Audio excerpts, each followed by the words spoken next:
Правило двух стен работает. Мы спали в коридоре, и это работает. В коридоре. Испугала? Assalamualaikum warahmatullahi wabarakatuh. Hello, let me introduce myself. My name is Anin Nusa Kalmeshanda. You can call me Nusa. I'm from class 10 Faedah Social Science, Integrated Islamic High School, Mentari Ilmu Karawang. Here, I will present the result of my socio-scientific issues. So let's go.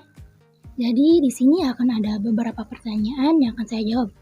Yang pertama, jelaskan secara kronologis sebab-sebab terjadinya perang Rusia dan Ukraina.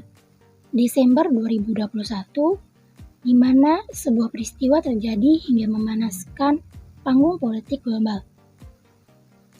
Di mana Rusia menempatkan 1.000 pasukan militer ke perbatasan Rusia dan Ukraina. Karena pada saat itu, Presiden Rusia Vladimir Putin meminta Amerika dan NATO untuk menghentikan segala aktivitas militer mereka di Eropa Timur dan meminta Amerika dan NATO untuk berhenti merekrut anggota baru serta meminta Amerika dan NATO untuk berhenti ikut campur dalam hal segala urusan di Eropa Timur. Amerika dan NATO jelas menolak karena mereka merasa apa urusan Rusia mengaturnya.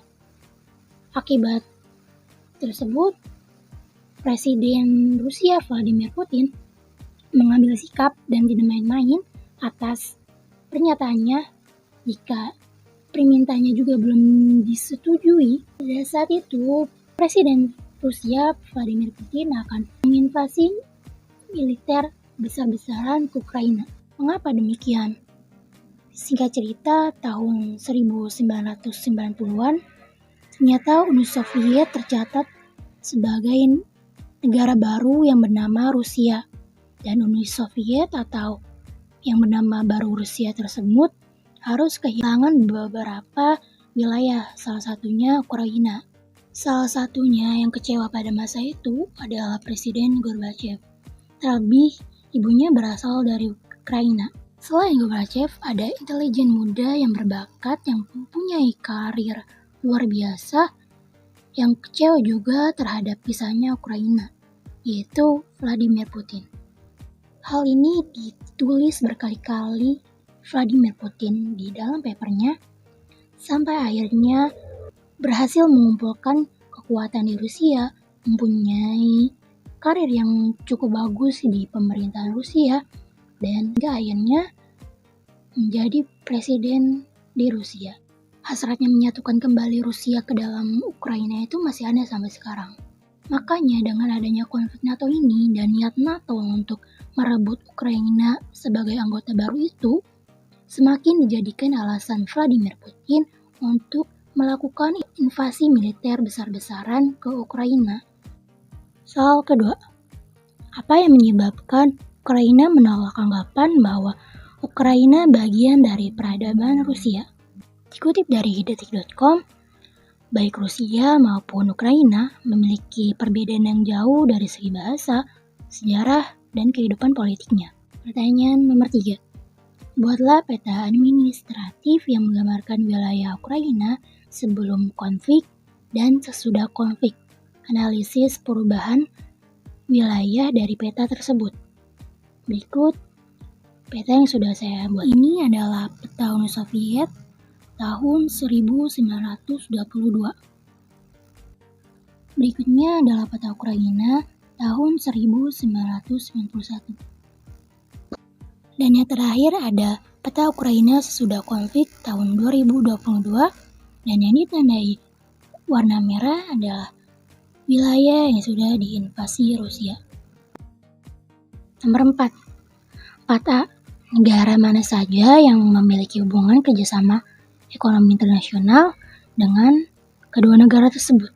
Negara yang berhubungan kerjasama ekonomi internasional dengan Ukraina diantaranya ada Indonesia, Ekspor Ukraina ke Indonesia sebagian besar berupa barang-barang pertanian dan metalurgi, sementara impor Ukraina ke Indonesia sebagian besar berupa minyak sawit, coklat, alas kaki, kertas, dan karton. Ada juga Uni Eropa. Untuk lebih rincinya, pada tahun 2027, ekspor utama Uni Eropa ke Ukraina adalah obat-obatan, kendaraan bermotor, dan telepon seluler. Sementara impor utama Uni Eropa ke Ukraina adalah produk besi dan baja, minyak biji bunga matahari, ferronikel, dan minyak bumi.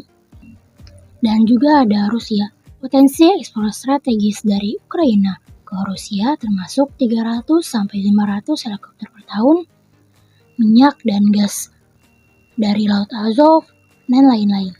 Sedangkan negara yang berhubungan kerjasama ekonomi internasional dengan Rusia, diantaranya itu ada Indonesia juga, yaitu di bidang hukum, bidang perdagangan, bidang kebudayaan, dan pertukaran wisatawan, dan lain-lain.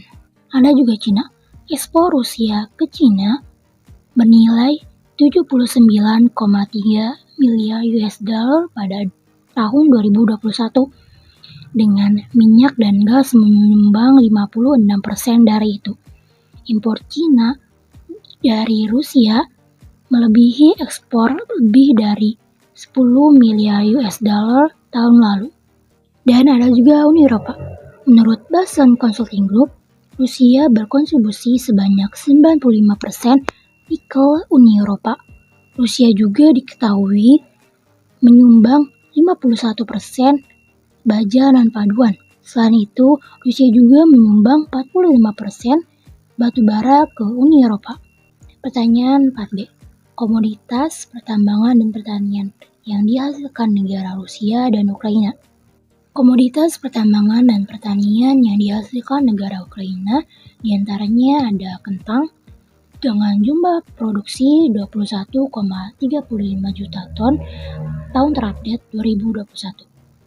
Kedua ada baja dengan jumlah produksi 76 juta metrik ton tahun terupdate 2021. Dan yang ketiga ada Sarelia dan Plong-Plongan dengan jumlah produksi 85,68 juta ton tahun terupdate 2021. Sedangkan komoditas pertambangan dan pertanian yang dihasilkan negara Rusia diantaranya ada gas alam, jumlah produksi 638,5 juta metrik ton dengan tahun terupdate 2020. Dan yang kedua ada minyak dengan jumlah produksi 10,67 barel per hari tahun terupdate 2020. Dan yang ketiga ada gandum dengan jumlah produksi 34,5 juta ton tahun terupdate 2019. Pertanyaan 4C. Berdasarkan data tersebut, negara apa yang paling terkena dampak akibat perang Rusia dan Ukraina? Dan komoditas terbesar apa yang paling mempengaruhi perekonomian global? Negara yang terkena atau berpotensi terkena dampak dari perangnya Rusia dan Ukraina terdiri dari India, Mesir, Prancis, Korea Selatan, Iran, Inggris, Pakistan, Israel, Afghanistan, Cina, Rusia, Suriah, Korea Utara, dan Amerika Serikat. Sedangkan komoditas sebesar apa yang paling mempengaruhi ekonomi global ada energi, pangan, transportasi, logam, dan mikrochip. Pertanyaan nomor 5. Carilah internalisasi keislaman yang berkaitan dengan konflik Rusia dan Ukraina bersumber dari Al-Quran atau hadis, dan jelaskan makna dari sumber tersebut dengan konflik antara Rusia dan Ukraina. Menurut pandangan ajaran Islam, hendaknya bagi setiap muslim menjadi penengah di antara yang bertikai, tidak mengambil keuntungan, apalagi memprovokasi sehingga pertikaian semakin parah. Dimanapun muslim berada, seharusnya dapat memberi solusi yang menenangkan serta mencerahkan, sejalan dengan risalah dakwah Rasulullah SAW di awal masa kerasulan yang mendapat respon yang menyakitkan atau tidak menyenangkan, tetapi respon yang diberikan adalah keburukan dibalas dengan kebaikan. Sebagaimana pedoman Al-Quran, surah Al-Fussilat ayat ke-34.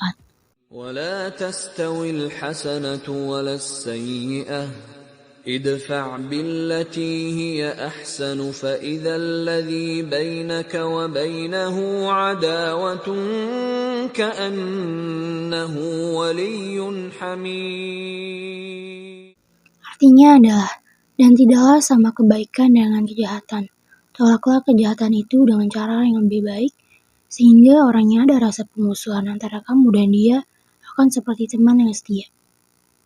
Dari ayat tersebut dapat disimpulkan bahwa hendaknya kekerasan dan keburukan jika dihadapi dengan kelembutan, ketenangan, dan kebaikan, boleh jadi kekerasan akan melunak, jadi lembut, hingga tercipta hubungan kekerabatan yang setia.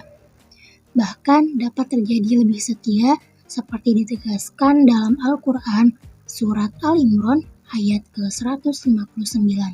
فبما رحمة من الله لنت لهم ولو كنت فظا غليظ القلب لانفضوا من حولك فاعف عنهم واستغفر لهم وشاورهم في الأمر فإذا عزمت فتوكل على الله إن الله يحب المتوكلين. Artinya, maka berkat rahmat Allah engkau, Muhammad, berlaku lemah lembut terhadap mereka. Sekiranya engkau bersikap keras dan berhati kasar, tentulah mereka menjauhkan diri dari sekitarmu.